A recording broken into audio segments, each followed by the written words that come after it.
Токтогул атындагы номер 1 мектеп гимназиясынын жаш мугалимдер мектеби сабакты даярдаган башталгыч класстын мугалими Нуралиева Назгүл Юнусовна.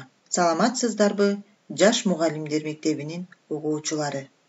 Биздин бүгүнкү сабагыбыз Кыргыз Республикасынын эмгек сиңирген мугалими Гапыр Мадамиров агайдын Устаттык өнөрү китебинин сабактагы вакуумду кантип толтурса болот деген темада сөз болмокчу.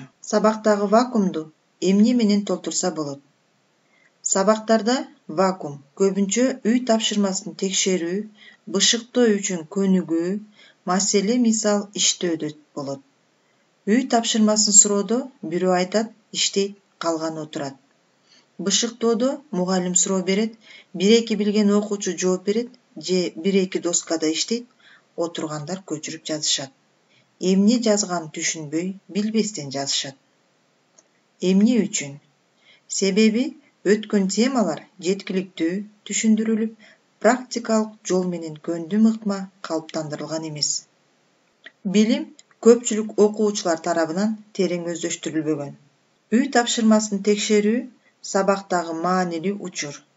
Мында өткөн темадагы негизги билимдер кайрадан эске салынып, окуучулар бөтөн өздөштүргөн кыйын жерлерин өздөштүрүп, билип алуусуна акыркы мүмкүнчүлүк болот.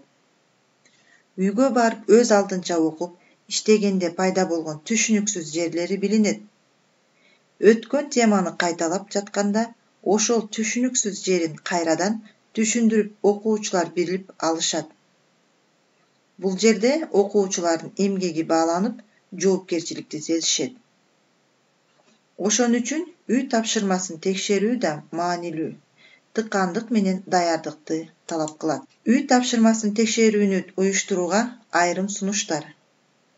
Текшерүүнүн максат милдети, планы алдын ала жазылып, баардыгына жана ар бирине тапшырма берүү.